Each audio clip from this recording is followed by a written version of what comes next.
itong pritong isda mga kasimpol. Yan. Parang luto na yata ito mga kasimpol. Tingnan natin. Ano, oh. Luto na ito mga kasimpol. Oh. Yan. Napakasarap ito mga kasimpol. Yan. Oh. Parang luto na. Ano na siya eh. Crispy. Oh. Bagtik na mga kasimpol. Yan. Crispy na.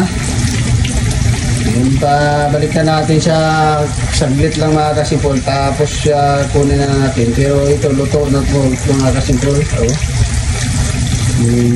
Ano na, tumapit na po yung harina. Diba, kapit na po mga kasimpol, at ito ay luto na po siya. Yan, kunin na natin mamaya dahil may dalawa pa dito mga kasimpol. Yan, kunin na natin to. Ay sure na ako luto na po ito mga kasimpol. Ito manipis lang. Hindi yung makapal. Yan, ano lang natin muna dyan. Yan, kunin natin yung dalawa para mailagay natin yung dalawa dito mga kasimpol na natira. May dalawa dito. Yan, ilagay muna natin to. Kunin natin to isa dito. Ito luto na. Pagka maluto ay napakasarap. Ito medyo makwanto dahil makapal ito mga kasimpol. Babalik ka rin natin dito. Ito naman isa. Pero luto na siya. Babalik ka rin na natin ito. Babalik ka rin natin agad yung ating nilagay yung ito wala pa. Luto na yan. Babalik ka rin natin doon sa mga kasimpol. Yan. Tapos ito, kunin na natin ito mga kasimpol dahil luto na. Diba ang sarap-sarap nito mga kasimpol, diba hindi naluto ang sa ilalim. Pero ito tanggalin na natin mga kasimpol yan. Sarap yan.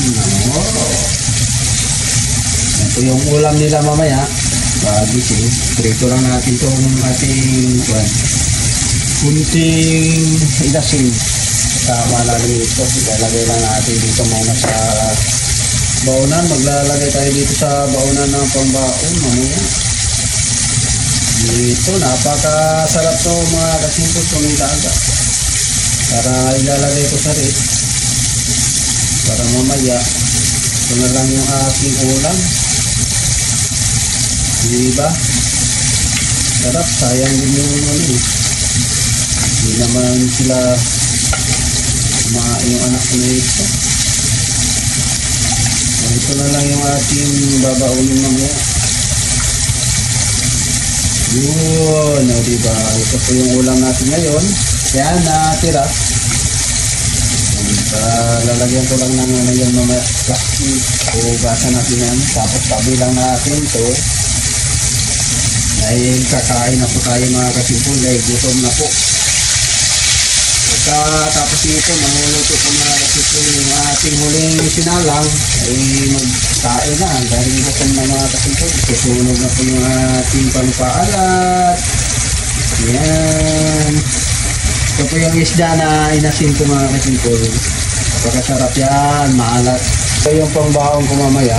Ilalagay ko sa doon sa rip para hindi po siya masira. Bango-bango. At tapos yung ito, yung ating ulam ngayon. Yan natira. Oh, no, dito napakaganda. Yan, tapos na yan. Malapit na maluto mga kasimpol. Antay-antay lang po tayo. Lagay mo lang na walang harina. Naku, napakatigas pagka maluto. Pagka maluto ngayon, okay pa. Pero pag lamig na, ay naku, napakatigas mga kasimpol. Babalikan natin ulit. Panghuli na ito mga kasimpol. Nakikita nyo naman po. Kahit napakasarap yan. At ano na lang natin yung ating alam, papatay. I-off ko na lang po yung ating lutuan mga kasimpol. At ito luto na po yung ating pritong isda. Yan. Tatanggalin na po natin mga kasimpol. Maraming salamat po sa inyo. At ito tapos na po ako nagluluto ng pritong isda. At God bless po everyone.